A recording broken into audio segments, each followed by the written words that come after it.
உட்காந்து 5 வருஷம் முன்னால மீட்டிங்லேயும் என்னை பற்றி பேசியிருப்போம். அப்போ நான் வந்து என்னை பற்றி பேசுறத இந்த வாட்ஸ்அப்பில் அங்கே இங்கே யூடியூப்ல எல்லாம் பார்த்துட்டு இங்கே இந்த ஊரில் ஒருத்தர் சீனிவாசன் ஒருத்தர் இருக்காரு. இவரு நம்மளை பற்றிலாம் தெரியாது. என்னை பற்றி பார்த்தோன்னே இவரு பரம்பரையா இந்த ஊரில் வந்து என்ன தயாரிச்சு கொடுக்குறாமா, இந்த எண்ணெய் செக்கடின்னு ஒரு சமயத்துல வந்து அந்த காலத்துல 250-300 செக்கை வச்சு ஆட்டிருந்தாங்களாமா. அப்புறம் இந்த பலாப்பழம் எண்ணெய் வந்து ஊர்லாம் சப்ளை பண்ணி அவரை எடுத்து மூடிட்டாங்க. அந்த டாக்டர்லாம் வந்து இதெல்லாம் விட்டு பண்ணிட்டு இருக்காரு. நம்ம வீடியோ பார்த்தோம்னா என்னைக்கு இவ்வளவு மதிப்பா சொல்லி மறுபடியும் அந்த பழைய இதெல்லாம் பார்த்து இவருக்கே புரியல. இன்னைக்குதான் நான் போய் பார்த்துட்டு வந்தேன். இந்த கல் செடி இருக்குங்களா, அந்த கல் போய் எங்கேயோ வாங்கிட்டு வந்து மாடு கூட்டி அதுக்கு வாகை மரம் வச்சு அது 300 கிலோ இருக்குது. அது மேல ஒருத்தருக்கு வந்து 85 வயசு ஒருத்தர் அவர் அதை ஓட்டிட்டு இருக்காரு. இன்னொருத்தர் 2 85 வயசு இருக்கிற அந்த காலத்துல செக்கி வச்சுட்டு முடிச்சுட்டு வந்து அந்த இடத்த ரெடி பண்ணி அவரு இப்போ அந்த இதை வந்து ஆரம்பிச்சுக்கிறத போன் பண்ணாரு. நல்லா கேளுங்க, நான் அவ்வளவு சீக்கிரம் யாரையும் ரெக்கமெண்ட் பண்ண மாட்டேன். இவர் ஏன் ரெக்கமெண்ட் பண்றோம்னா இதை செய்யறதுக்கே ஒரு திரு. எங்கிட்ட நிறைய பேர் வராங்க, வாயிலாம் பேசுறாங்க, செய்யறதுக்கு ஆளே இல்லைங்க. ஓப்பனா சொல்றாங்க.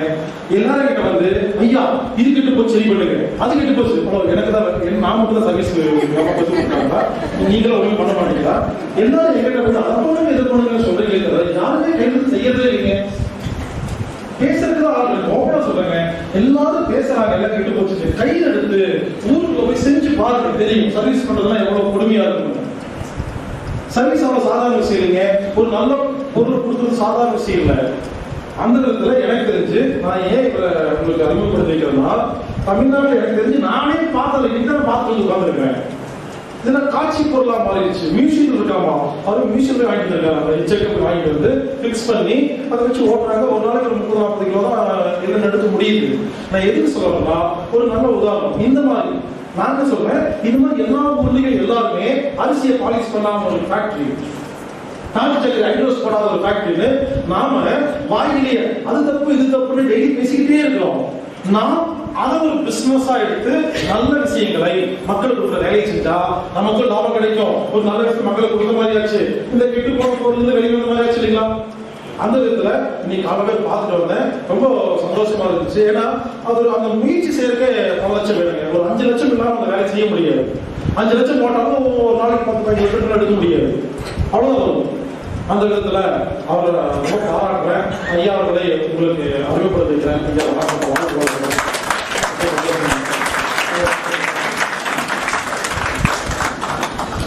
இதாங்க நம்முடைய வந்து பாரம்பரிய கல்ச்செக்கு என்னன்னு பேர் வச்சிருக்காரு.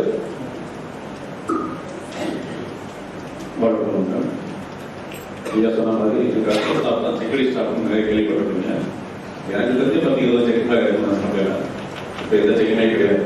இப்போ செக்கை பார்க்கணும்னா வவுசி மணிமண்டலமே பார்க்கலாம், செக்கெடுத்த செம்மல் போய் பார்க்கலாம், அது ஓடாது பார்க்கணும்.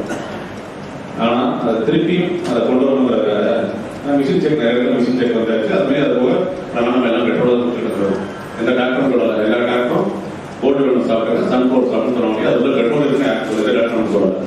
இப்போதான் அது பெட்ரோல் இருக்கு தெரிஞ்சிருக்கணும். இது அந்த பாரம்பரியமுடைய கொண்டு வரணுங்கிறதுக்காக உண்மையிலேயே அது எவ்வளோ கஷ்டமான ஒரு நாளைக்கு 30 லிட்டர் மேலே இருக்க முடியாது.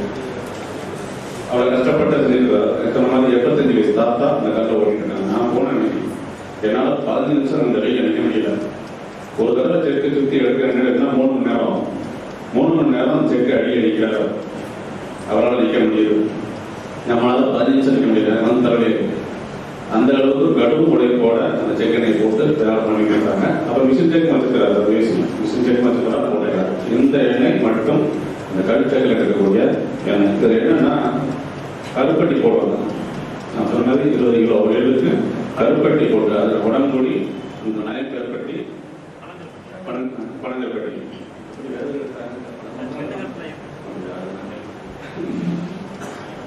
அப்படி ஒரு நல்ல ஒரு இதை எடுத்துட்டு இருக்காங்க. உங்களை நாங்கள் வாங்கி டெஸ்ட் பண்ணி நாங்கள் சாப்பிட்ருக்கோம். இங்கே பதத்தில் இதுலேயும் வச்சுருக்கோம். சார் நேரத்தில் வந்து நாங்கள் கொடுத்தோம். சாம்பிள் எடுத்தோடனே கொடுத்து பார்த்தோம்னா அந்த மாதிரி கரெக்டாக டெக்னிக்கை காலத்தில் நேரம் போய் பார்த்துட்டு இருக்காங்க. அந்த ஒரு அற்புதமான ஒரு தொழில் முனைவோட நான் கைவிடுத்து தூக்கிவிடணும். இல்லை ஒரு நாள் 1000 பேர் கேட்டால் ஒரு நாளைக்கு 30 60 ஆள் தயார் பண்ணணும். அது எவ்வளோ பேருக்கு சப்ளை பண்ணுங்க கொடுப்பாரு. இன்னும் மாதிரி கொடுத்தாங்கன்னா அடுத்த 2 செக்கு 3 செக்கு போடுறதுக்கான வாய்ப்புகள் இருக்குது. இதுக்கான தொடங்கி இருக்கிறாங்க. டாக்டர் பால்துறை அவர்கள் கேட்டுக்கொள்கிறேன்.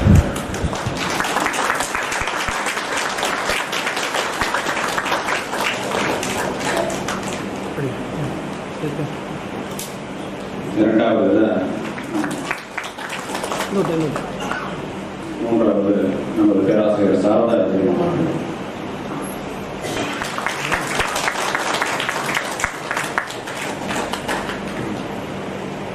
போரஸ் ஆயில் மில் இங்கே போனீங்கன்னா என்ன டைம்? 6 to 11. அப்புறம் 4 to 7. குழந்தைங்களாம் கூப்பிட்டு காமிக்கணும். ஏன்னா செக்கில் செக்மான்னு பக்கத்தில் மட்டும் தான் பார்த்துக்கிறோம். செக்கு நாங்கள் சின்னப்பிள்ளையில் பார்த்துக்கிறோம். இப்போ உள்ள பிள்ளைகளுக்கு அதெல்லாம் தெரியவே தெரியாது. அதனால் அதெல்லாம் கூட்டு ஓட்டி காமிக்க. இன்னொரு விஷயம் அங்கே போனோம்னா அந்த எள்ளு புண்ணாக்கு உங்கள் சார்பாக பாராட்டி இந்த எள்ளு எண்ணெய் கீழே விற்பனைக்கு இருக்குது. 1 லிட்டர் 300 ரூபாய்.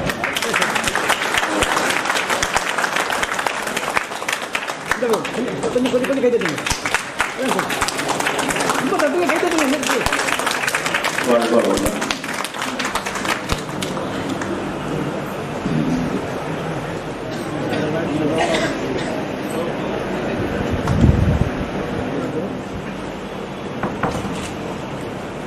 ஃபுல்லாக வயிறு மறுச்சு தெரியும்.